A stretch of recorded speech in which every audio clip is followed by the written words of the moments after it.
5 years ago, my life had just been ripped apart by the end of a relationship that had lasted nearly 10 years. We had been high school sweethearts, the kind of couple everyone assumed would eventually get married.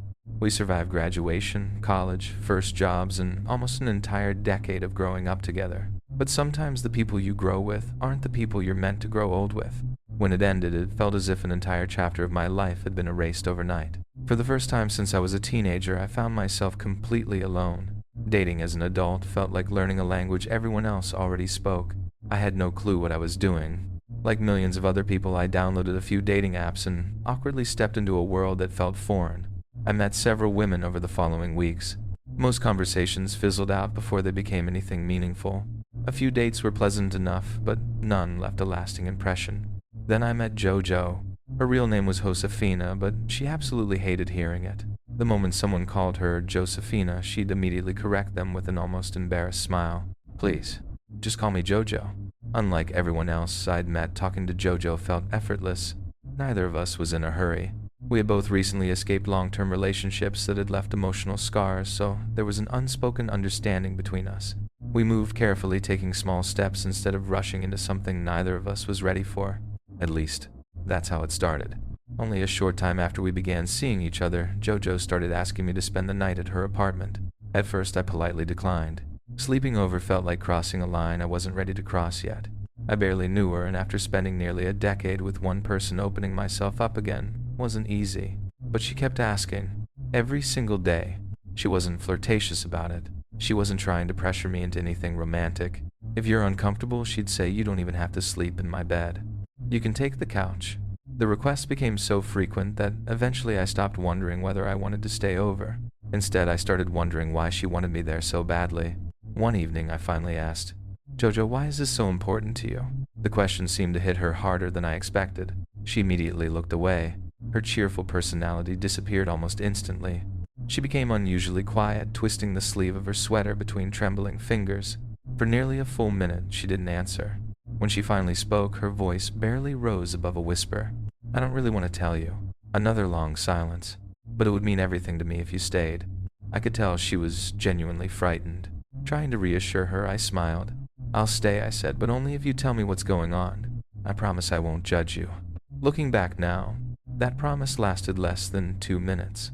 She took a slow breath before speaking. "For the past few weeks," she began, "I haven't been sleeping. Not because of stress, not because of nightmares, because every single night, she woke up to find someone standing in the corner of her bedroom. She explained that at first she convinced herself it was just a trick of the darkness. The human brain is remarkably good at turning shadows into familiar shapes, especially after waking suddenly from sleep. That's what she kept telling herself. Until morning came. Every morning the figure was gone. The corner where she'd seen the silhouette was completely empty. No lamp, no coat rack, no stack of boxes, nothing that could possibly cast the outline of a person. Yet every night, the figure returned. As the weeks passed, the sightings became more frequent and closer. She confessed that she'd begun dreading sunset. Going to bed had become terrifying because she knew exactly what would happen. She would wake up sometime between 2 and 4 in the morning, and the figure would be waiting, always silent, always motionless, watching. Eventually, she became so afraid of her own bedroom that she tried sleeping on the couch instead. She thought changing rooms might finally prove it was all in her head. Instead, she woke to find the figure standing silently in the doorway leading into the living room. Not in the bedroom anymore. It had followed her. By this point, tears had begun forming in her eyes. She admitted she had started questioning her own sanity. Maybe she was hallucinating. Maybe exhaustion had finally broken something inside her mind. But then she told me something that made even she couldn't explain. The night before we had this conversation, she decided to prove to herself that none of it was real. She grabbed a stuffed animal from the couch and threw it directly at the figure. She expected it to fly through empty air and smack against the wall. It didn't. The toy struck something solid. The shadow shifted, just slightly, as if whatever had been standing there had actually been hit. She froze. Then the figure slowly settled back into complete stillness. When she finished telling me all of this, she looked absolutely devastated. Part of me genuinely felt sorry for her. Another part of me desperately wanted there to be a rational explanation. Unfortunately, my worst personality trait decided to make an appearance. Whenever I'm uncomfortable, I make jokes. It's a defense mechanism. Usually it lightens the mood. This time, it was the worst possible thing I could have said. I smiled awkwardly, so I laughed nervously. Maybe it's just the monster under your bed. The words left my mouth. Instant regret. Jojo's face completely fell. She looked hurt. Not angry, just disappointed. I knew it, she whispered. I knew you'd think I was crazy. Immediately, I apologized. No, I insisted. I don't think you're crazy. I truly didn't. I simply refused to believe she was seeing an actual shadow creature lurking inside her apartment. In my experience, every mystery eventually has a logical explanation. I asked if she'd ever heard of sleep paralysis. People experiencing it often report seeing impossibly dark human-shaped figures standing beside the bed. Scientists have documented thousands of nearly identical accounts. Maybe that's all this was. She slowly shook her head. It isn't. I suggested something even simpler. Leave every light on. If the room's completely bright, there won't be any shadows. She looked at me with an expression I'll never forget. I already tried. The room stayed bright. But sometime during the night, the closet door slowly creaked open by itself, and the figure was standing inside the closet instead. At that moment, I hate admitting it, but a small voice inside my head wondered if Jojo was suffering from some kind of psychological breakdown. Not because I thought she was lying. She believed every word she was saying. That much was obvious. But belief and reality aren't always the same thing. The human mind can create terrifying illusions, especially after prolonged sleep deprivation. Wanting to make up for my insensitive joke and hoping I could prove there was a perfectly ordinary explanation, I finally agreed to spend the night. When I arrived at her apartment later that evening, everything felt completely normal. The place was clean, quiet, comfortably ordinary. We ordered takeout, watched a movie, laughed at a few scenes, and for a while I almost forgot the unsettling conversation we'd had earlier. Around 8 o'clock, however, I noticed Jojo could barely keep her eyes open. She wasn't pretending. Every few minutes her eyelids drooped shut before she startled herself awake again. The exhaustion etched across her face wasn't something makeup could hide. Weeks of broken sleep had taken a visible toll on her. Dark circles framed her eyes. Her movements were sluggish. She looked like someone who hadn't truly rested in a very long time. Watching her drift in and out of consciousness, one thought quietly settled into the back of my mind. Maybe, just maybe, the terrifying figure haunting her apartment wasn't supernatural at all. Maybe weeks of relentless sleep deprivation had pushed her mind to the breaking point. At least, that's what I believed before the night truly began. I decided not to wake her. The poor woman looked utterly exhausted. She had fallen asleep without even realizing it, stretched across the couch exactly where she'd drifted off during the movie. One arm dangled over the edge of the cushions while her breathing remained slow and uneven, the kind of deep, desperate sleep that only comes after weeks of relentless exhaustion. I stayed exactly where I was. Sitting upright beside her head, I absent-mindedly ran my fingers through her hair, hoping that for once she might finally get a full night's rest. The apartment was eerily quiet. The television continued playing long after neither of us was watching it, filling the room with shifting blue light that crawled across the walls like restless water. Every few seconds, the changing scenes painted new shadows across the furniture, each one vanishing before my brain could decide whether it had actually moved. Hours slipped by. Outside, the city slowly disappeared into silence. The occasional passing car became less frequent. The pipes inside the walls settled with soft, metallic clicks. Even the refrigerator stopped humming. It was the kind of silence that almost feels alive, a silence so complete that every tiny sound suddenly seems impossibly loud. Eventually, fatigue caught up with me. I switched the television off. The room was swallowed by darkness almost instantly. Only a thin ribbon of moonlight leaked through the curtains, outlining furniture in pale silver while leaving everything else hidden beneath thick pools of blackness. I shifted as comfortably as I could while remaining seated against the couch. My neck ached. My back protested.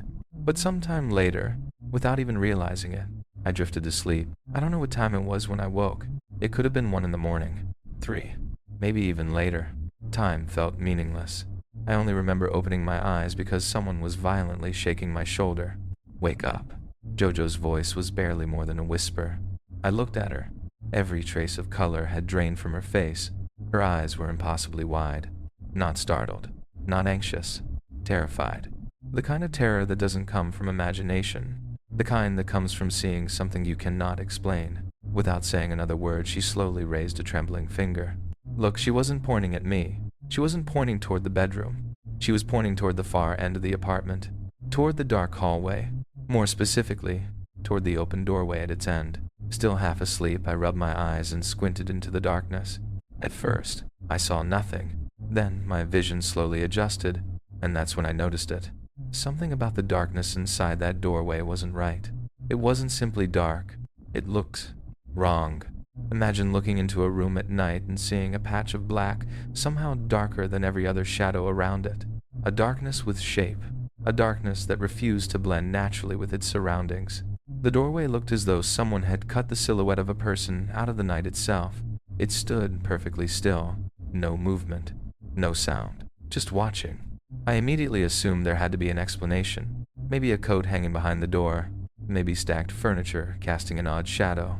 Maybe my eyes were still adjusting after waking up. I leaned forward, preparing to stand. The instant I shifted my weight, Jojo grabbed my wrist with astonishing strength. No, her fingers dug painfully into my arm. Please don't. Her entire body was trembling. I tried pulling away gently. It's okay, I whispered. I'm just gonna see what it is. She shook her head so violently her hair covered her face. Don't. There was something in the way she said it. Not fear. Panic. Pure survival instinct. Still convinced there had to be a rational explanation, I raised my voice toward the hallway. Hey, nothing. The figure didn't react. Who's there? Silence. Standing there shouting into a dark apartment suddenly made me feel ridiculous. It was as if I were arguing with the darkness itself. Behind me, Jojo had begun crying. Real tears. Not quiet sniffles. She was breaking down. You see it too, she whispered between sobs. You actually see it. Part of her sounded devastated. Another part sounded relieved. I hoped I was losing my mind, she admitted. I wanted that to be true. I turned back toward her. It's not an entity. It has to be something. There is always an explanation. I truly believe that. Fear has a way of convincing the brain that ordinary things are extraordinary. But she only stared at me with exhausted eyes. I've been telling myself that for weeks. I asked quietly, what does it usually do? She never took her eyes off the doorway. Nothing. A pause. It just watches. That answer almost made me laugh. Not because it was funny, because it sounded absurd. If some mysterious figure simply stood there every night doing absolutely nothing, then what exactly was the danger? I couldn't understand why she was so terrified. Looking back now, that was probably the biggest mistake I made all night. Sitting beside me was one of the decorative throw pillows from the couch. A simple idea crossed my mind. If that really was nothing more than a trick of the light, the pillow would pass straight through. Case closed. I reached for it. Jojo instantly realized what I intended. No. Her voice cracked. Don't throw it. I already told you. I threw something before. It moved. She was almost begging now. I don't want it to move again. I say, Hill. I have to see it for myself. Before she could stop me again, I gripped the pillow tightly and hurled it across the living room with all the force I could manage. For a split second, everything happened exactly as I expected.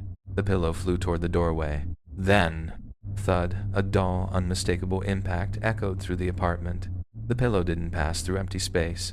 It struck something. Something solid. Something standing exactly where the shadow had been. The pillow bounced backward and landed limply on the floor. Neither of us breathed. The impossible silhouette remained frozen for another second. Then, very slowly, it shifted. Not quickly. Not dramatically. Just enough to make every hair on my body stand upright. The black outline silently retreated. It didn't dissolve. It didn't vanish. It stepped backward into the room beyond the doorway, where the darkness swallowed it whole. For the first time that night, every logical explanation I'd been clinging to began collapsing. I couldn't explain what I'd just witnessed. Jojo completely lost control. She buried her face in her hands, sobbing uncontrollably. It's real. Her voice cracked repeatedly.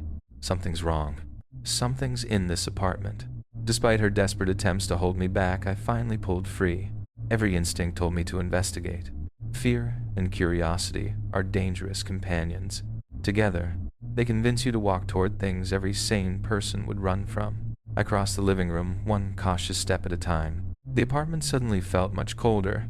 The closer I moved toward the hallway, the heavier the air became. Even the silence seemed different, thicker, almost oppressive. Behind me, Jojo was screaming, "Please, don't go. Come back." I ignored her. When I finally reached the doorway, I stopped. Not because I was afraid, because I heard something. At first I thought it was wind. Then I realized it was a voice. Very quiet. Barely audible. Someone or something was whispering from somewhere inside the pitch-black room. The sound was impossible to locate. It drifted through the darkness like someone speaking inches away one moment and across the room the next. I strained to hear the words. I couldn't understand a single sentence. The language, if it even was a language, seemed to dissolve before reaching my ears. It wasn't loud enough to identify, only unmistakably a whisper. Every instinct screamed at me to walk away. Instead, I leaned forward. I took one cautious step toward the darkness beyond the doorway. The instant my foot crossed the threshold, slam, the door exploded shut directly into my face. The impact hit with such violent force that I stumbled backward and crashed onto the floor. Pain shot across my nose and forehead. Behind me, Jojo let out a blood-curdling scream. For several seconds, I simply lay there in stunned silence. Then, adrenaline took over. I scrambled to my feet and grabbed the doorknob. I twisted. Nothing. Again, nothing. The handle refused to turn. The door, which had been standing wide open only seconds earlier, was now locked from the inside. And whatever had whispered to me moments before was still in that room. The doorknob refused to move. I twisted it harder. Nothing. Whatever had slammed that door shut had somehow locked it from the inside. For several long seconds, neither of us spoke. Then it started. A violent crash exploded from inside the room. Something heavy struck the floor with enough force to shake the walls. Another impact followed. Then another. Books slammed against furniture. Wood scraped violently across the floor. Glass shattered. Metal clanged against something hard. It sounded less like someone destroying an office and more like a miniature tornado had been unleashed inside a room no larger than a bedroom. The chaos grew louder, faster. Objects crashed into one another from every direction. The noises circled the room so rapidly they almost seemed to be moving in impossible patterns, as though whatever was inside wasn't walking, it was spinning. Jojo buried her face against the couch cushions and screamed. I stood frozen in the hallway, unable to decide whether to run or force the door open. Every instinct told me that if a person was inside, they couldn't possibly be making that much noise alone. And if it wasn't a person, I wasn't sure I wanted to know. Then, without warning, everything stopped. No gradual silence, no final crash, just absolute stillness. The apartment became unnaturally quiet. The silence that followed was somehow more terrifying than the destruction itself. I realized I had been holding my breath. Slowly, I stepped away from the door and reached for the hallway light switch. Click. Warm yellow light flooded the hallway. Nothing. No movement. No shadows. Just an ordinary wooden door standing in front of me as if nothing had happened. My hands were shaking now. I walked back toward the living room where my backpack rested beside the couch. Inside was my key ring. Attached to it was a small emergency lock-picking tool I'd bought years earlier out of curiosity and never expected to actually use. With trembling fingers, I knelt beside the lock. One deep breath. Another. The metal picks clicked softly inside the mechanism. A few tense seconds later, click. The lock released. I slowly pushed the door inward. The room beyond was brightly illuminated the moment I reached the light switch. What I saw made my stomach sink. The office looked as though it had survived the center of a tornado. The desk had been shoved several feet across the room. The office chair lay upside down. Books covered every inch of the floor. Entire shelves had been emptied. Stacks of paperwork drifted everywhere like fallen leaves after a storm. Picture frames had been knocked from the walls. Drawers hung open. Pens, folders, cables, notebooks. Everything imaginable had been scattered violently across the room. There wasn't a single corner untouched. Nothing about the destruction looked accidental. It looked deliberate, as if something had torn through the room in a blind fit of rage. I slowly scanned every corner. Behind the desk, beside the closet, under the window, nothing. No intruder, no shadow, no explanation. Then something else caught my attention. The window. It stood completely open. Cold night air poured into the room. The curtains fluttered gently, more strangely. The insect screen was gone. Not damaged, not ripped, simply gone. If someone had climbed through that window, where was the screen? Why remove it? And perhaps the biggest question of all, how had anyone escaped through a second-story window without making another sound? Behind me, I heard Jojo's trembling voice from the living room. "Are you okay?" I forced myself to answer calmly. "I'm okay. The room's destroyed, but there's nobody here." She slowly approached the doorway but refused to step inside. One glance was enough. Her face immediately filled with dread. "I told you," she whispered. "It was never human." I suggested calling the police. If someone had broken into the apartment, they needed to know, but she immediately shook her head. What are we supposed to tell them? That a shadow walked into my office and disappeared? They'll never believe us. At the time, I wasn't sure what I believed. Only minutes earlier, I had witnessed something I couldn't explain. Yet now, standing in the brightly lit room, my mind desperately searched for ordinary answers. Maybe someone had broken in. Maybe I'd misunderstood what I'd seen. Maybe fear had distorted my memory. The human brain is surprisingly unreliable under extreme stress. I wanted logic. I needed logic. So we never called the police. Instead, we spent the next several hours cleaning the office in complete silence. Neither of us mentioned the whispers. Neither of us mentioned the shadow. Neither of us wanted to say out loud what we'd both experienced. For the next few nights, JoJo stayed at my apartment. She finally slept peacefully. No nightmares. No mysterious figure standing in dark corners. No whispers drifting through empty rooms. Eventually, we returned to her apartment together. I stayed the night again. Nothing happened. The apartment felt completely normal. Night after night passed without incident. Finally, JoJo gathered enough courage to stay there alone again. The following morning, she called me. She had slept through the entire night. No figure. No sounds. Nothing. Whatever had happened, it simply stopped. 5 years have passed since that night. Today, JoJo is my fiancée. Every once in a while, the conversation inevitably comes back to that apartment. We still disagree. She remains absolutely convinced that something supernatural visited her home. I remain equally convinced there must be a logical explanation, even if I haven't found one. But there is one thing we both agree on without hesitation. Something was there. I didn't hear a story. I didn't imagine it because someone suggested I should. I saw it. I heard it. I watched a pillow strike something that should not have existed.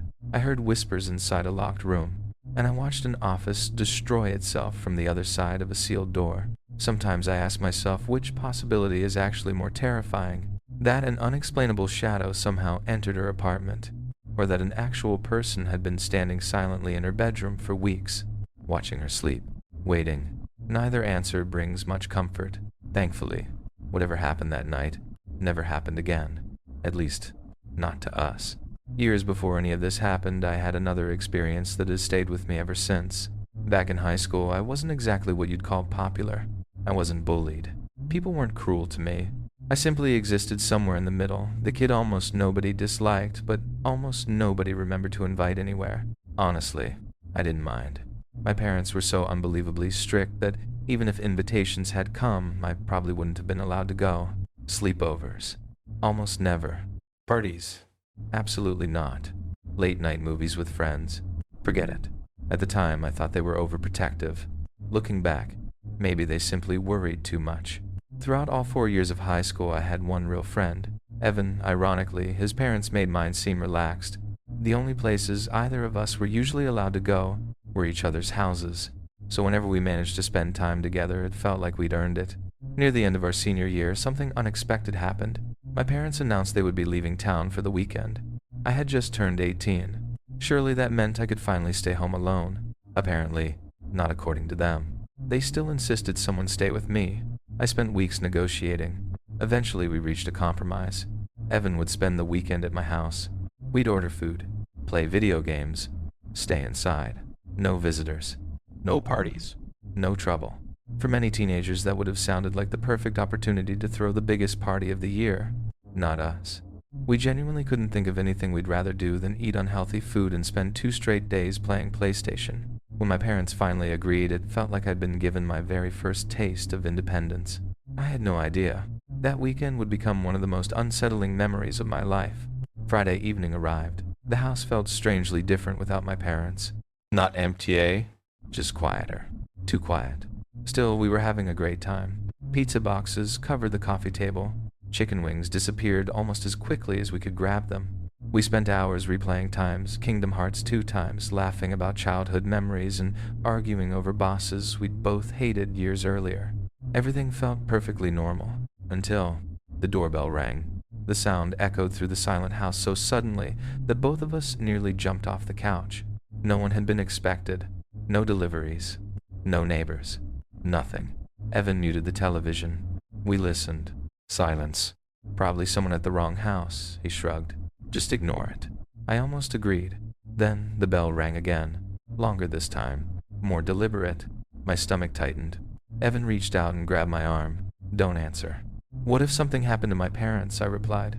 "What if someone's trying to tell me something?" Neither of us believed that, but it felt like the only reasonable excuse.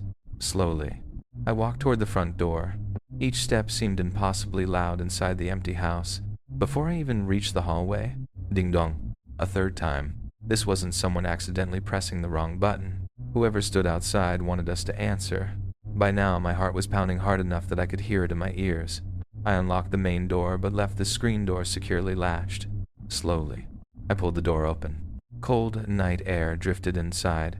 The porch stood empty. No visitor? No delivery driver. No neighbor. Nothing. I leaned forward and peered through the screen. The street stretched quietly beneath the glow of distant streetlights. No one was walking away. No cars pulled out of the driveway. No footsteps echoed across the sidewalk. It was as though whoever had rung the bell had vanished into thin air. Behind me, Evan called from the living room. "Who's there?" For several seconds, I couldn't answer. I considered stepping outside to look around.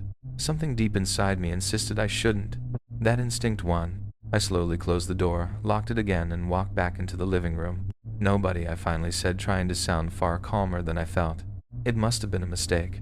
Even as I said the words, I didn't believe them anymore. Needless to say, neither of us ever truly relaxed after the doorbell incident. Looking back now, it's easy to imagine someone saying we were overreacting. After all, it was only a ringing doorbell. No broken windows. No forced entry. No threatening messages. But fear rarely comes from what times happens. It comes from what doesn't make sense. Someone had repeatedly rung the bell late at night. Yet when I opened the door only seconds later, the porch had been completely empty. No footsteps. No retreating figure. No car driving away. Nothing.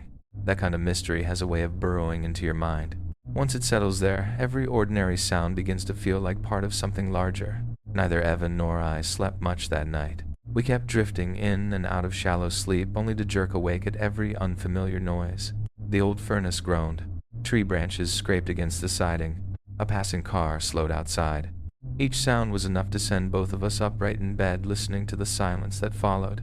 Morning eventually arrived, bringing with it the comforting illusion that daylight somehow makes the world safer. We spent most of Saturday outside. Anything felt better than sitting inside that house wondering who or what had been standing on the porch the previous night. As the hours passed beneath the afternoon sun, our nerves slowly settled. We laughed, talked about graduation, made plans for the summer. By evening, the previous night's fear had started to feel almost embarrassing. Maybe someone really had been playing a prank. Maybe we'd simply frightened ourselves. The human mind has a remarkable talent for exaggerating mysteries after dark. That illusion lasted exactly one more night. Saturday evening was almost identical to Friday. We reheated leftover pizza, loaded up another round of Times Kingdom Hearts 2, lost ourselves in the familiar comfort of childhood nostalgia. For several hours, everything felt normal. Then, at exactly 1:13 a.m., ding-dong, both of us froze instantly. I slowly turned toward the digital clock beneath the television. 1:13. I didn't know why the exact time disturbed me so much. Maybe because it meant whoever had come the night before had returned almost precisely 24 hours later. That wasn't coincidence anymore. That was intention. Neither of us said a word. The silence stretched for several seconds. Then ding-dong. Again. This time I was already on my feet. Every instinct told me not to answer. Every ounce of curiosity forced me toward the front door anyway. Halfway across the living room, the bell rang a third time. Long patient. Almost expectant. I unlocked the main door while keeping the screen door firmly latched. Taking one slow breath, I pulled the wooden door open. This time, someone was waiting. An elderly woman stood motionless on my front porch. She couldn't have been much taller than 5 feet. Long white hair escaped beneath an old-fashioned scarf tied around her head. Deep wrinkles covered her face like cracks in dried earth. Despite the warm summer night, nearly 70 degrees, she wore a heavy wool coat buttoned all the way to her neck. She looked completely out of place, like someone who had wandered into the wrong decade. At first glance, she seemed harmless, fragile even. Yet something about her immediately made every instinct inside me scream that something was terribly wrong. Maybe it was the hour. Maybe it was the silence. Or maybe it was the smile. She never blinked. She simply stood there smiling. Not warmly, not kindly. It was the smile of someone who knew something you didn't. Neither of us spoke. The silence became unbearable. Finally, she broke it. "Is Mr. Walker home?" Her voice was surprisingly soft, almost pleasant. For a moment I simply stared at her, trying to understand what was happening. "I'm sorry," I finally replied. "No one by that name lives here." The smile slowly faded. Her expression softened into something almost sympathetic. Then she nodded slowly. "Oh," she whispered. "That's right. Mr. Walker doesn't live here anymore." Something about the way she emphasized anymore made my stomach tighten. I forced an awkward smile. "I think you've got the wrong house. Have a good night." I began closing the door. Before it reached the frame, she spoke again. "What about Joe?" I stopped. "What? Is Joe still here?" I frowned. "There isn't anyone named Joe here either. You have the wrong house." This time my voice carried far less patience. I'd appreciate it if you'd leave. For several seconds she simply stared at me. Then she laughed. Not loudly, not hysterically. A quiet, unsettling chuckle that sounded completely out of place in the stillness of the night. "Oh," she said. "Joe's still inside." Every hair on my arms stood up. "What do you mean?" She tilted her head ever so slightly. "I can hear him." She smiled even wider. "He hasn't left." At that point, I wanted the conversation to end. Immediately, I muttered a nervous "okay" and slammed the front door shut. As I stepped backward, I could still hear her laughing outside. The sound lingered even through the closed door. Evan immediately stood up. "What happened?"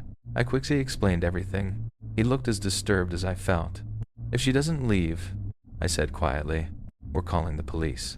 Several uneasy minutes passed. Unable to resist, I peeked through the living room curtains. She was no longer on the porch. Instead, she stood in the exact center of the empty street, facing my house.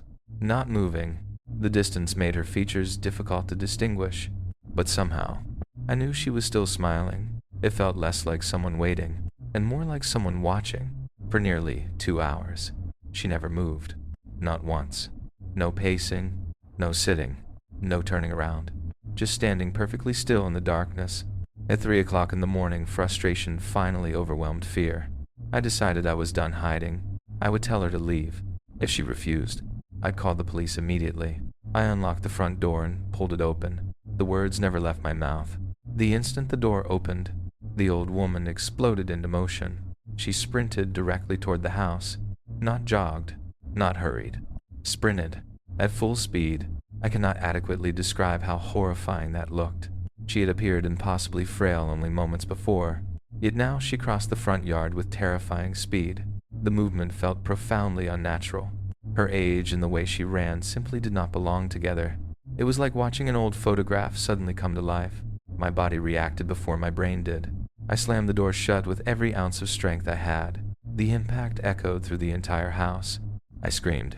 Not from pain, from pure instinct. Evan rushed into the hallway. "What happened?" Before I could answer, he froze up. Completely. His face turned pale. His mouth opened. No sound came out. Finally, he lifted one trembling finger. He stammered. "Window." I slowly turned. Beside the front door was a narrow glass window. Pressed against the outside of it was the old woman's face. She hadn't stopped at the door. She had somehow reached the window. She was smiling wider than ever. Even worse, her body bent sideways at an angle that didn't seem anatomically possible. Her neck remained perfectly upright while the rest of her body leaned unnaturally across the glass, almost as though bones meant nothing to her. She never blinked. She simply stared, watching us, waiting. I didn't hesitate another second. I grabbed the house phone and dialed 911. As I spoke with the dispatcher, she remained exactly where she was, not knocking, not speaking, just smiling through the glass. Those few minutes waiting for the police felt longer than the entire weekend. Finally, distant flashing lights appeared at the end of the street. Almost immediately, the woman turned, without urgency, without panic. She simply walked away into the darkness. By the time the patrol car reached the house, she was gone. The responding officer listened politely as two terrified teenagers tried to explain what had happened. An elderly woman, impossible speed, a distorted posture, a smile that never disappeared. I could see it in his eyes. He wanted to believe us, but he didn't. Honestly, I wouldn't have believed us either. He took our statements, searched the area, found nothing suspicious, and eventually left. Not surprisingly, neither of us slept that night either. I fully expected the woman to return the moment the police disappeared down the street. She never did. Monday morning, my parents finally came home. At first, I intended to keep the entire weekend to myself, but one detail kept eating away at me. I'd called the police without telling them. That felt like too big a secret to hide. So I sat them down, and I told them everything. The mysterious doorbell on Friday night, the empty porch, the elderly woman, the strange names she mentioned, the impossible sprint, her face pressed against the window, the police, everything. As I spoke, I expected disbelief, maybe even laughter. Instead, I watched the color slowly drain from both of my parents' faces. They weren't reacting like parents hearing an unbelievable ghost story. They looked horrified, not because they doubted me, but because they seemed to recognize something. Neither of them interrupted. Neither asked questions. They simply exchanged a long, silent look, a look that said far more than words ever could. And in that moment, I realized the most frightening part of the weekend wasn't what had happened. It was the possibility that my parents already knew exactly who that woman was. What unsettled my parents wasn't the image of an elderly woman standing outside her house for hours. It wasn't the impossible speed she displayed when she charged toward the front door. It wasn't even the way she smiled through the window as if she already belonged inside. No. The moment I repeated her exact words, something changed in both of them. Their expressions froze. The color slowly drained from their faces. They exchanged one long, silent glance, a look that carried years of memories I knew nothing about. "What exactly did she say?" my father asked quietly. I repeated every word as accurately as I could remember. First, she asked if Mr. Walker lived here. I paused. Then she asked if Joe was still around. Neither of my parents spoke. And after I told her she had the wrong house, I swallowed hard. She smiled and said Joe was still inside. The room fell completely silent. It wasn't the uncomfortable silence of people searching for the right words. It was the silence of people realizing a secret they had buried years ago had somehow found its way back to them. For several moments, neither of them moved. Finally, my father let out a slow breath. "There are things we never told you." The tone of his voice immediately made my stomach tighten. I suddenly realized his conversation wasn't about reassuring me. It was about preparing me. "When you were 5 years old," he began, "we bought this house for far less than it should have cost." I assumed he was about to explain that the previous owners had gone bankrupt, or that the house had major structural damage. Instead, he said something that completely shattered every explanation I'd managed to build inside my head. The previous owner murdered his wife. My heart skipped, and then took his own life. The room seemed to shrink around me. I stared at my parents, waiting for someone to tell me this was some elaborate joke. Neither of them smiled. Neither looked away. My father continued. His name, another pause, was Joe. For several seconds, I couldn't process what I'd just heard. The old woman hadn't chosen a random name. She had spoken the name of the man who had died inside the very house where I had grown up. And then, she had calmly told me, he was still inside. Every hair on my body stood upright. I desperately searched for a logical explanation. Maybe she had known him years earlier. Maybe she had lived nearby. Maybe she'd simply heard rumors about the murder and decided to torment random families living there. As unsettling as those possibilities were, they were still better than the alternative. I wanted to believe that was the end of the story. It wasn't, not even close. While I sat there trying to absorb the revelation about Joe, my father looked at my mother as though asking silent permission to continue. She slowly nodded. "There was another reason," he said. "The reason we became so protective. The reason we almost never let you stay home alone." I frowned. "What do you mean?" He leaned back in his chair. "The house you lived in before this one." His voice grew quieter. "The one we moved out of when you were 5. We didn't leave because we wanted a bigger place. We ran." That single word landed harder than everything that had come before it. He explained that during our final months in that house, a man began stalking our family. No one knew exactly who he was. He introduced himself only as Mr. Walker. The name immediately sent a chill through me. The same name the old woman had asked about only 2 nights earlier. According to my father, the harassment had started subtly. Late-night phone calls, heavy breathing on the line, no words, just silence. Then the threats began. Calls in the middle of the night promising that my father wouldn't live much longer. Letters with no return address. Footsteps circling the house after midnight. Someone standing just beyond the reach of the porch light, watching, waiting. Eventually, Mr. Walker became bolder. He stopped hiding. He would appear at the front door late at night. He pounded on it for minutes at a time. Sometimes he rattled the doorknob. Sometimes he shouted my father's name. Sometimes, he simply stood there, watching the windows. The police were called, repeatedly. Officers searched the property. Neighborhood patrols increased. Nothing ever came of it. Every time they arrived, Mr. Walker was already gone. Weeks turned into months. Sleep became almost impossible. My father had been an avid hunter in those days. He owned several rifles. Night after night, he sat awake in the darkness, watching every entrance to the house, convinced that eventually the man would return. One night, he did. Sometime after midnight, someone forced their way inside. The sound of splintering wood woke the entire family. My father grabbed one of his rifles and rushed toward the noise. He caught only a brief glimpse of a figure moving through the darkness. There wasn't time to think. He fired. One deafening shot echoed through the house. The intruder stumbled, or maybe he only ducked. To this day, my father has never known whether he actually hit him. He believes the bullet may have struck the man's shoulder, but he never found blood, never found a body, never found proof. The figure disappeared into the night, and just like that, Mr. Walker vanished forever. My father never saw him again. A few weeks later, my parents sold the house. We moved. They never spoke about it again, until now. Suddenly everything made sense. Their strict rules. Their refusal to leave me home alone. Their constant need to know exactly where I was. For years I had believed they simply worried too much. Now I understood. Fear changes people. Especially the kind of fear that never truly ends because no one is ever caught. I won't lie. Part of me was angry. They had hidden this entire chapter of our family's life from me. But another part understood why. How do you explain to a child that someone once hunted your family? How do you tell your son that the reason he isn't allowed to stay home alone has nothing to do with discipline and everything to do with trauma? Even today, after all these years, there are questions none of us can answer. Who was the elderly woman? How did she know the name Joe? More importantly, how did she know about Mr. Walker? That information had never been public. The two stories weren't connected. At least, they shouldn't have been. 16 years have passed since that weekend. The old woman has never returned. No mysterious doorbells. No silent figures standing in the street. Nothing. Life slowly returned to normal. I moved away years ago. My parents still live in the same house. Whenever I visit, I catch myself glancing toward the front window without even realizing I'm doing it.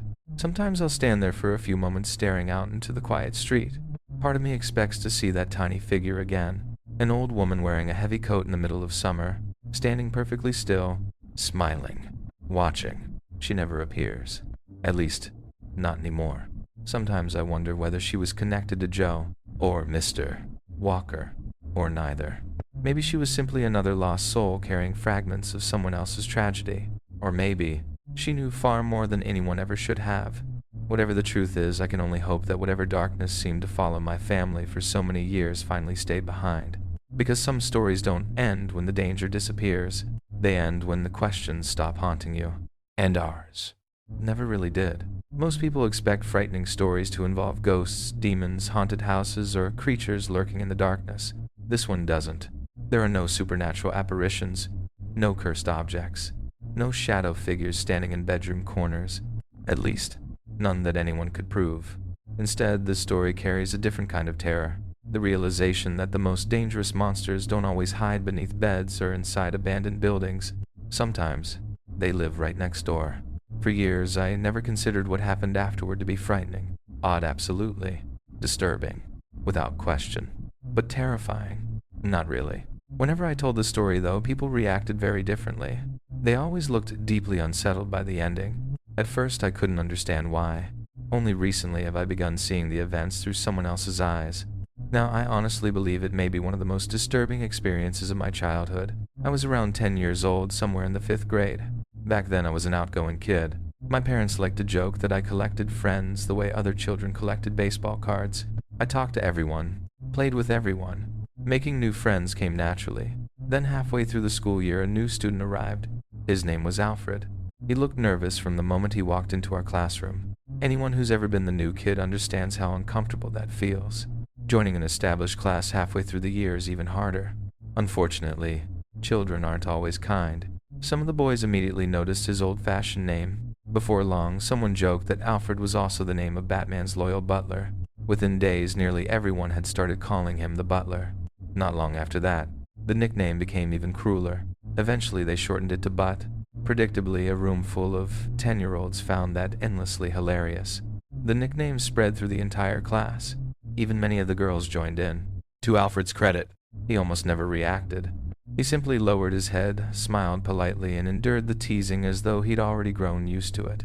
Maybe that was what made me notice him. Or maybe it was what I learned a few days later. His family had just moved into the house directly beside mine. From that moment on, we rode the school bus together every morning, walked home together every afternoon, and without either of us realizing it, our lives became connected by something far stranger than simple childhood friendship. Those short walks home from school became something I quietly looked forward to. It didn't take long to realize that Alfred and I had far more in common than anyone else in my group of friends. The biggest one was professional wrestling. To most kids in our class, wrestling was either fake, ridiculous, or something to laugh at. They couldn't understand why anyone would willingly spend hours watching grown men throw each other across a ring. Alfred understood. So did I. It became our language. We debated our favorite wrestlers, argued over championship matches, reenacted famous promos, and spent the entire walk home imagining dream matches that would probably never happen. For the first time since he had arrived at school, Alfred genuinely smiled. Looking back, I think those conversations meant much more to him than they did to me. At school, however, everything changed. The moment we walked through those classroom doors, we became strangers again. I sat with my usual group of friends during lunch. They refused to let Alfred join us. Sometimes they mocked him before he even reached our table. Other times they simply ignored him until he quietly walked away. Children have an incredible ability to discover exactly where someone is vulnerable, and once they find that weakness, they press on it relentlessly. What surprised me most was Alfred's reaction, or rather, his lack of one. He never fought back, never complained, never even seemed angry. He simply accepted the insults with an expression that looked strangely practiced, as though being invisible had become normal, as though loneliness was something he'd learned to live with long before arriving at our school. I always felt sorry for him, but at 10 years old, fitting in felt just as important as doing the right thing. So our friendship remained limited to bus rides and walks home, nothing more. That changed one Friday afternoon. When I got home from school, I found my mother standing in the kitchen with a phone tucked between her shoulder and ear. She was using what I always the overly cheerful voice adults use when speaking to other parents. Lots of laughing, lots of reassurance, lots of promises. The kind of conversation that almost always ended with children being volunteered for something. Sure enough, the moment she hung up, she smiled at me. I was just talking to Alfred's mother. I immediately had a bad feeling. Apparently, Alfred had been struggling at school far more than anyone realized. His mother believed the constant teasing had begun affecting both his grades and his confidence. According to her, I was one of the only classmates who treated him like a normal person. She wanted to thank me. Then she asked my mother if I would spend the night at their house, a sleepover. That evening, I liked Alfred. I genuinely did. But sleeping over, that was different. I could already imagine my friends finding out. 10-year-olds don't forgive social mistakes very easily. I opened my mouth to object. Before I could say a single word, my mother cheerfully replied, "He'd absolutely love to." Decision made. Argument over. I knew my mother well enough to understand there was no point protesting. She had already committed. So instead of fighting, I convinced myself it wouldn't be that bad. We'd watch wrestling, play video games, stay up too late. By tomorrow afternoon, I'd be home again. Simple. Or so I thought. Late that afternoon, I walked next door, carrying an overnight bag. The house looked completely ordinary. Nothing about it stood out. The lawn was neatly trimmed. The porch was clean. The curtains were open. It looked like every other family home on our quiet suburban street. Alfred answered the door almost immediately. He actually seemed excited to see me. His parents welcomed me inside with surprising warmth. His mother was incredibly kind. His father was impossible not to notice. The moment I walked into the living room, I saw him wearing an old wrestling t-shirt featuring one of the legends we'd spent weeks talking about. He immediately launched into a series of hilarious wrestler impressions. Some were terrible. Some were surprisingly accurate. Within minutes, he had me laughing so hard my stomach hurt. He wasn't just friendly, he was charismatic. The kind of adult who could walk into a room and instantly make everyone feel comfortable. For several hours, we talked almost exclusively about wrestling. Classic matches, old rivalries, championship belts, pay-per-view events. The evening passed so naturally that I completely forgot how reluctant I'd been to come over. If someone had asked me then whether anything about the family seemed strange, I would have laughed. Everything seemed perfect. Eventually, the clock crept closer to midnight. Alfred's parents announced they were heading upstairs. Before leaving, his father grinned. "You boys can stay up as late as you want." He paused. "But do us one favor. Stay out of the basement." His tone remained playful, almost casual, yet something about the way he emphasized that last sentence made it sound less like a suggestion and more like a rule that absolutely could not be broken. After they disappeared upstairs, curiosity immediately got the better of me. "Why?" I asked Alfred. "What's down there?" He barely looked up from the video game. "My dad keeps work equipment down there. Dangerous stuff. He says we could get hurt if we mess with anything." That explanation made sense. Mostly. Still, it felt oddly vague. What kind of job required an entire basement full of dangerous equipment? Why lock children away from it so completely? The questions drifted through my mind for only a few seconds before another wrestling match stole our attention. Eventually, exhaustion caught up with Alfred. He climbed into his sleeping bag. Within minutes, he was asleep. I wasn't. I never slept well away from home. Every unfamiliar ceiling seemed different. Every unfamiliar creak sounded louder. Every house had its own strange rhythm after midnight. So while Alfred slept peacefully beside me, I remained wide awake, staring into the darkness, listening. Sometime deep into the night, I heard footsteps upstairs, slow measured, someone descending the staircase. The hallway creaked softly beneath each step. I closed my eyes immediately, pretending to be asleep. The footsteps entered the living room, stopped. For several long seconds, nothing happened. I could feel someone standing there, watching. Then the footsteps continued. A nearby door slowly opened. I recognized it immediately. The basement door. It closed with a quiet click. Seconds later, through the floor vents directly beside my sleeping bag, I heard footsteps descending wooden stairs. The sound echoed upward through the ductwork, then silence. Several minutes passed, maybe longer. I almost convinced myself he'd simply gone downstairs to grab something. Then another sound drifted through the vent, a strange humming noise. At first I assumed it was a television, but the longer I listened, the stranger it became. It wasn't dialogue. It wasn't music. It wasn't static either. It sounded like dozens of muffled voices buried beneath heavy interference. Every few seconds I thought I recognized a word. Then it disappeared again beneath an ocean of distorted crackling. The noise rose and fell unpredictably, sometimes loud enough to hear clearly, sometimes almost completely gone. No matter how carefully I listened, I couldn't understand a single sentence. The basement seemed to swallow every recognizable sound before sending it back through the vents as something almost, but not quite, human. I lay perfectly still. Time seemed to lose meaning. 5 minutes, 20, an hour. I honestly couldn't tell anymore. Eventually, the strange broadcast ended. The silence returned. A few moments later, I heard footsteps climbing the basement stairs. The door opened, closed again. His father walked back through the living room, stopped briefly, almost exactly where I was pretending to sleep, then continued upstairs. Only after the upstairs bedroom door closed did I finally allow myself to breathe normally again. At some point afterward, exhaustion finally overcame curiosity. I drifted asleep. Morning sunlight pouring through the curtains woke me. The unsettling sounds from the night before already felt strangely distant, as though they belonged to someone else's dream. Downstairs, the smell of breakfast filled the house.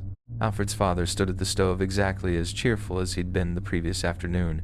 He greeted us with a huge smile. If he had spent hours awake in the basement during the middle of the night, there wasn't the slightest sign of it.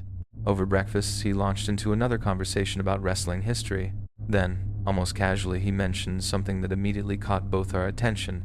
"I've got hundreds of old wrestling shows recorded on VHS tapes. They're all downstairs, in the basement." Alfred's eyes lit up. "You have to see them," he told me excitedly. "Some of those matches are incredible."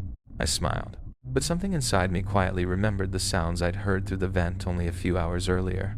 For reasons I couldn't explain, the thought of going into that basement no longer sounded exciting. It felt like walking toward a question I wasn't ready to have answered. As breakfast came to an end, Alfred's father wiped his hands on a kitchen towel and smiled at me with the same warmth he had shown since the moment I walked through the front door. "If it's all right with your parents," he said, "why don't you stay over again tonight?" Before I could answer, he continued enthusiastically, "I'll finally pull out some of the old wrestling tapes from the basement. There are some classic matches you've probably never seen. The offer immediately erased the strange thoughts I'd carried with me from the previous night. To a 10-year-old obsessed with professional wrestling, it felt like someone had just offered me access to buried treasure. Hundreds of old matches, rare recordings, shows that weren't available anywhere else. I didn't hesitate. That sounds awesome. He grinned. I've got to run a few errands this afternoon. When I get back, we'll spend the evening watching some real classics. As he grabbed his keys and headed toward the front door, one thought quietly settled into my mind. So that's what he had been doing last night, watching old wrestling. The strange sounds drifting through the air vent suddenly seemed much easier to explain. Old VHS tapes often produced static. Old televisions buzzed. The muffled voices I'd heard could simply have been commentators distorted by the ductwork. It all fit. Or at least, it fit well enough that I stopped questioning it. My mother agreed to let me stay another night. By early afternoon, I was back next door. Alfred was even more excited than I was. For nearly an hour, he described legendary matches his father supposedly owned. Japanese wrestling. Rare pay-per-view recordings. Championship bouts almost impossible to find. His excitement was contagious. Eventually, I mentioned something casually. You know, I heard your dad go downstairs last night. It sounded like he was watching wrestling. Alfred stopped talking. His smile disappeared almost instantly. He frowned at me. My dad. Yeah, it was sometime during the middle of the night. He went into the basement. He stayed down there for a long time. For several seconds, Alfred looked genuinely confused. I don't know why he'd do that. He never watches wrestling that late. His answer caught me off guard. I'd expected him to shrug and say his dad couldn't sleep. Instead, he seemed honestly puzzled. Trying to lighten the mood, I laughed. Maybe we should just go downstairs ourselves. We can look through his tape collection. We'll already know what we want to watch when he gets back. The moment I suggested it, Alfred looked uncomfortable. Not nervous, uneasy. We're really not supposed to go down there. My dad would be mad. It's just for a minute, I insisted. We're not touching anything. We'll look at the tapes. Then, come right back upstairs. He didn't answer immediately. I could almost see him weighing two fears against each other. Getting caught, or disappointing the only friend who had ever treated him kindly. Finally, he nodded. Okay, but only for a minute. Looking back now, that was the moment everything changed. We quietly crossed the hallway and opened the basement door. A wave of cool air drifted upward. The temperature seemed to drop several degrees the instant the door opened. The basement smelled old, damp concrete, dustwood that had absorbed decades of moisture. The single light bulb overhead barely pushed back the darkness. Long shadows stretched across the unfinished floor. Every step echoed. The deeper we walked, the quieter the house above us seemed to become. At first, nothing looked unusual. Old storage boxes lined one wall. Shelving units held paint cans, holiday decorations, and forgotten household junk. Exactly what you'd expect from an ordinary basement. Then I noticed it. At the very back of the room stood a weathered wooden door painted an ugly shade of faded yellow. It immediately drew my attention. Not because of its color, because of the words spray-painted across its center. Get out. The letters were large, uneven, almost violent. The black paint had dripped down the wood as though whoever wrote it had been in a hurry. For reasons I couldn't explain, the sight made me stop walking. I pointed toward it. What happened there? Alfred barely glanced at it. Oh, it looked like that when we moved in. My dad thought it was kind of cool, so he left it. His casual answer somehow made the door even more unsettling. Most parents would have repainted it immediately. His father had chosen to preserve it, almost like he enjoyed the atmosphere it created. Alfred walked toward the yellow door. The tapes are behind here. He slowly turned the handle. The hinges groaned loudly. Inside wasn't another room. Instead, it opened into what looked like a private archive. An entire wall covered floor to ceiling with shelves. Hundreds, maybe even thousands, of VHS tapes, perfectly organized. Every shelf packed so tightly that barely any empty space remained. Opposite the shelves sat an aging television balanced on a wooden stand. A bulky VCR rested beneath it. The setup looked frozen in another decade. Immediately I recognized it. This had to be where the sounds from the previous night had come from. This was where Alfred's father had spent nearly an hour. My excitement returned. I forgot about the creepy yellow door. Forgot about the strange basement. Forgot about the unsettling atmosphere. Instead, I wandered toward the shelves. Every cassette was neatly labeled. Small strips of masking tape carried handwritten titles. WrestleMania 7, SummerSlam 1992, WCW Halloween Havoc, All Japan 1990. Each included dates, locations, promotions, even notes written in tiny handwriting. The collection was astonishing. I'd never seen anything like it. Alfred smiled proudly. My dad's what's called a tape trader. He trades wrestling shows with people all over the country. Back then, before streaming services and online video archives, that meant something. Rare matches spread from fan to fan through the mail. Entire communities existed around exchanging recordings. To me, it sounded incredible. I slowly ran my fingers across the endless rows of tapes. Then something interrupted the pattern. Hidden among the meticulously labeled wrestling recordings were several tapes that looked completely different. No event names, no dates, no promotions, only simple handwritten labels. Wrestling Tape 1, Wrestling Tape 2, Wrestling Tape 3. The handwriting wasn't even the same as the others. Everything about them felt strangely out of place. If these were ordinary wrestling tapes, why weren't they labeled like every other cassette? Curiosity took over. Without thinking much about it, I pulled out Wrestling Tape 2. Alfred noticed immediately. "What are you doing?" "I just want to see what's on it." He glanced nervously toward the basement stairs. "Hurry. If Dad gets home, we're dead." I slid the cassette into the VCR. The machine swallowed it with a loud, mechanical click. For a moment, nothing happened. Then the television flickered to life. Static. Heavy analog snow covered the screen. The image struggled to stabilize. Finally, the interference cleared just enough for us to see something. It wasn't wrestling. There was no ring, no audience, no commentators. The camera pointed toward a room unlike anything I'd ever seen. Everything, absolutely everything, was red. Red walls, red floor, red ceiling. The color looked unnaturally saturated through the grainy VHS footage. Sitting alone in the exact center of the room was a single wooden chair. Nothing else. No people, no movement, no explanation. For several long seconds, the camera remained perfectly still. The room didn't change. Then we heard it. A scream. Distant? Muffled. Somewhere outside the camera's view. Another scream followed. Then another. The sound wasn't theatrical. It wasn't the exaggerated yelling from horror movies. It sounded raw, human, desperate. The kind of scream that doesn't end quickly, because whoever is making it has already realized no one is coming to help. Even now, decades later, I can still hear those screams when I think about that basement. Every instinct told me to eject the tape. My hand reached toward the VCR. Before I touched it, someone walked into frame. A man. He wore a featureless mask that concealed his entire face. No expression. No eyes. Only blankness. His movements were strangely relaxed, almost cheerful. He stepped beside the chair and looked directly into the camera. Then, in a voice so friendly it made the entire scene infinitely more disturbing, he smiled beneath the mask and said, "Stay tuned." A pause. "You'll want to see what happens next." Then he laughed.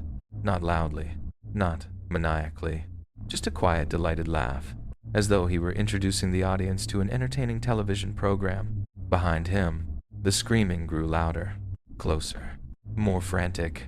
My blood ran cold. Before either of us could react further, click, the television went black. Alfred had stopped the tape. His face had turned completely white. He wasn't looking at the screen anymore. He was staring toward the basement stairs. He whispered, "I think Dad's back."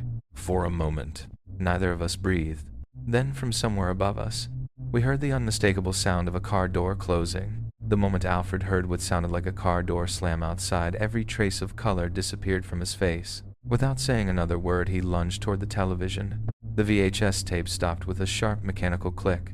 The screen went black. For a second, neither of us moved. The basement suddenly felt much colder than it had only moments before. It wasn't just because of what we'd seen. It was because we both realized we had made a mistake. A serious one. "We have to go." His voice was barely above a whisper. We hurried out of the hidden tape room, pulled the yellow door shut behind us, and raced up the basement stairs as quietly as frightened children could. Each creak beneath our feet sounded deafening. Every second felt as though someone would appear at the bottom of the staircase and ask us exactly what we'd been doing. When we reached the living room, we tried our best to look normal. We grabbed the game controllers, sat on the couch, pretended we'd been there the entire time. A moment later, the front door opened. Alfred's father stepped inside carrying a grocery bag. The transformation was immediate. The tense atmosphere that had filled the basement seemed to vanish the instant he smiled. He greeted us with the same booming voice, the same easy laugh. the same larger-than-life personality. If I hadn't seen that tape, I would never have suspected anything. He joked with us while putting groceries away, made another wrestling impression, even asked if we were hungry. His behavior was so perfectly ordinary that part of me began wondering whether I'd somehow imagined everything downstairs. Maybe the tape had been part of some strange independent horror project. Maybe the screaming had been fake. Maybe. I wanted desperately to believe that. Finally, he smiled. "Give me a few minutes. I'll go grab some wrestling tapes. I've got a couple matches you boys are gonna love." Then, he disappeared down the basement stairs. The instant the basement door closed, my stomach dropped. The tape. I'd forgotten to eject it, forgotten to return it to the shelf. For one brief moment, I considered telling Alfred. The words reached my throat, then stopped. What could we possibly do now? If his father had already found it, it was too late. The next hour was one of the longest hours of my childhood. Neither of us played the game anymore. Neither of us talked. Every sound coming from below seemed amplified. Cabinets opening, boxes shifting, footsteps moving slowly across the basement floor, then nothing. Absolute silence. The kind of silence that somehow feels louder than noise. Eventually, the basement door opened. His father climbed the stairs. The man who entered the living room was not the same person who had walked into the house. His smile was gone. His eyes looked cold, empty. There wasn't anger in the way parents usually become angry after discovering children broke a rule. There was something much worse. Calculation. He looked directly at me. Not Alfred. Me. He stood there for several seconds without speaking. Then, in a calm voice, completely stripped of warmth, he said, "You need to go home. Now." Nothing more. No explanation. No lecture. No questions about whether we'd gone downstairs. He simply turned around and walked away. It somehow felt far more frightening than if he had screamed. Alfred stood up. "Dad, why does he have to leave?" No answer. His father disappeared down the hallway without even looking back. Neither of us spoke again. I quietly collected my overnight bag. Every instinct told me to leave immediately. For the first time since entering that house, I no longer wanted to know what was hidden inside it. I wanted distance. As much distance as possible. When I reached my own house next door, I remember locking the front door behind me without really understanding why. I just knew I never wanted to see that basement again. Monday morning arrived. Alfred wasn't at school. At first I assumed he was sick. He still wasn't there after lunch. Something about that bothered me more than I expected. When school ended, I walked next door. I knocked. After several long moments, Alfred opened the door only a few inches. The first thing I noticed was his face. His eyes were swollen. His cheeks were stained. He had clearly been crying. Before I could ask what had happened, he spoke quietly. "We're moving." I blinked. "What?" "My dad got another job. We're leaving." Immediately, the explanation felt rehearsed. Too rehearsed. People don't usually pack up an entire house overnight because of a new job, especially not without warning. I looked at him more carefully. "Are you okay?" For several long seconds, he simply stared at me. The silence stretched so long it became uncomfortable. Finally, without looking directly into my eyes, he muttered, "I'm fine." He wasn't. Anyone could see that. Just then, movement caught my attention behind him. His father stepped into the hallway. He didn't smile, didn't wave, didn't greet me. He simply stood there, watching. The look in his eyes was impossible to read. Alfred immediately glanced backward toward him, then back at me. "I have to go." Before I could say another word, the door closed. That was the last time I ever saw Alfred. The very next day, the house stood almost empty. Moving trucks had already come and gone. Curtains were missing. Furniture had vanished. It looked as though nobody had ever lived there at all. At school, our teacher announced that Alfred had transferred. The class barely reacted. Most of the kids hadn't liked him anyway. Within days, everyone had forgotten he had ever existed. Everyone except me. Years passed. Life moved on. Every once in a while, I'd tell the story while sitting around with friends late at night. Usually after someone asked whether I'd ever experienced anything truly frightening, I always described the basement, the endless wrestling tapes, the strange yellow door, the red room, the screaming, the masked man smiling into the camera. One evening after I finished telling it, one of my friends suddenly looked disturbed. He asked me if I'd ever heard of something called a red room. At the time, I hadn't. He explained the internet legend involving hidden broadcasts that supposedly showed horrific acts to paying viewers on the darkest corners of the web. The similarities immediately made my stomach tighten. Except My experience couldn't possibly have involved the internet. This happened years before online video streaming existed. Everything I saw was recorded on an ordinary VHS cassette. My friend leaned forward. Maybe what you found was an earlier version. The room became very quiet. I laughed, not because it was funny, because the idea sounded completely ridiculous. It had to be ridiculous. The alternative was unbearable. As the years went by, however, I noticed something unsettling. Every time I told the story to someone new, someone else brought up the same theory. Different people, different places, different conversations, always the same conclusion. Eventually, curiosity got the better of us. One night, several friends and I decided to search for Alfred online. Surely we'd find something. A social media profile, an old yearbook, a graduation photo, anything. We found nothing. No records, no photographs, no online presence. It was almost as though Alfred and his entire family had simply appeared in our neighborhood, stayed long enough to leave one impossible memory behind, and then vanished without a trace. Even today, I still don't know what we actually watched. Part of me desperately hopes it was nothing more than an elaborate homemade horror film. A tasteless prank. A bizarre experimental movie created by someone obsessed with shocking people. Because if it wasn't, if those screams were real, if that masked man wasn't acting, then I came far closer to genuine evil than I have ever wanted to admit. The older I become, the less comfort I find in rational explanations. As children, we believe monsters hide beneath beds or inside dark closets. Adults know something far more disturbing. Sometimes monsters don't hide at all. Sometimes they smile, cook breakfast, tell jokes, invite children into their homes, and they keep their darkest secrets on carefully labeled shelves, waiting for someone curious enough to press play. There are nights even now when I lie awake replaying that grainy image in my mind. The red walls, the solitary chair, the distant screams, the masked figure turning toward the camera with impossible calm. Then his final words echo through my memory exactly as they did that day. Stay tuned. You'll want to see what happens next. I never discovered what happened next. And after all these years, I'm no longer sure whether that's the luckiest thing that ever happened to me or the most terrifying.